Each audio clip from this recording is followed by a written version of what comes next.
Harlem has always been the heart of black community life in New York City, and 125th Street is the heart of Harlem. But since the riots of a decade ago, this center of the community has been locked behind steel gates. Store owners locked up their goods and only raised the gates during business hours. The rest of the time, these cold gray barricades make local residents feel like unwanted outsiders in their own neighborhood. The gates have made this once vital shopping and meeting place feel like a prison.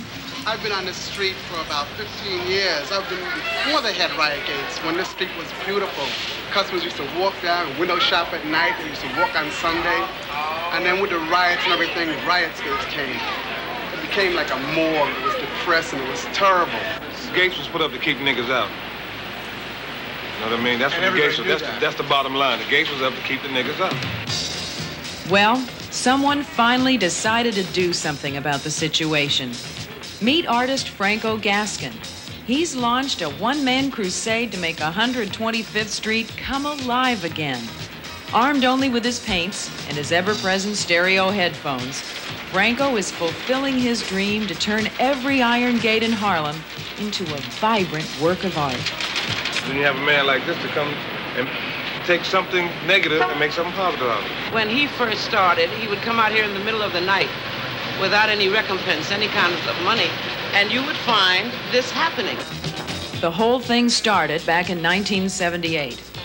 That's when Franco and a Harlem business owner first decided that an iron gate should be used for something more than shutting people out. How did Franco come to paint your gate? When he came, he brought me a book, and we opened it up, and he says, "What would you like?" So I picked out a magnolia bush.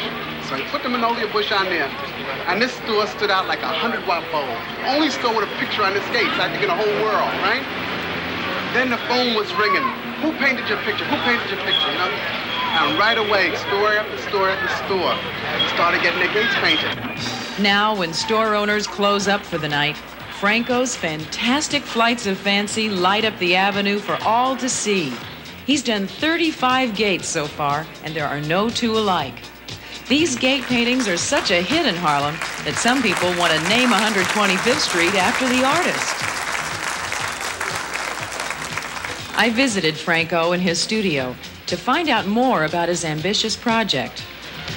Do you sometimes feel that just maybe the whole city is your canvas? My first idea was to have one of the largest gallery in the world. This was my feelings. If I could have a gallery that I could call Franco's Gallery, from river to river, one avenue at a time.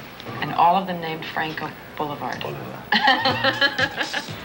Franco invited me to see some of his works in progress. I learned that gate painting has its own particular set of problems. First, there are the local art critics, and also the difficulty of painting on corrugated metal instead of a flat canvas. But facing problems and overcoming them is nothing new to Franco Gaskin. He's been doing that all his life.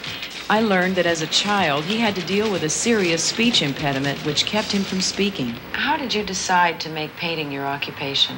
Well, I remember very well when I was about 4 or 5. I couldn't express myself like I'm doing now at all. It was totally impossible. Matter of fact, my parents and my friends used to call me dummies. Then I find myself quite comfortable in the corner, just painting, drawing cartoons, and expressing myself in that way. Why do you suppose you turned out in a positive way? As a child, having people calling you a dummy, that might have turned you angry. You know, sometimes I look back and I say, you know, that's the best thing ever happened to me, that they call me dummy. Because that gives me the incentive to prove that they were wrong. Well, Franco has proven them wrong. And if you have any doubt about that, ask the people of 125th Street. I like it. He's your modern-day Michelangelo. If it continues like this, it wouldn't be riot gates. You have to change the name to beauty gates or something like that, you know, or art gates. Bringing some of the country to Harlem. It really shows you that there's somebody here cares about Harlem.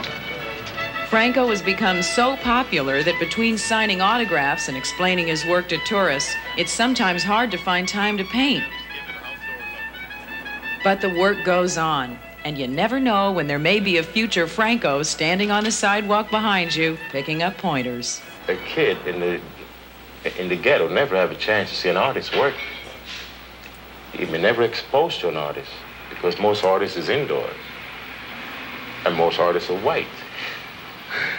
Just to see one of his own kind of their painting.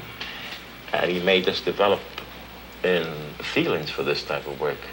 Franco Gaskin is much more than a colorful local artist to the people of Harlem. He and his paintings are symbols, living proof that one person working alone against the odds can really make a difference, and that it's still better to light a bright candle of hope than to curse the darkness. It is hope, that's what it is. A lot of hope for a lot of people, young folk, you know, that you can do it on your own.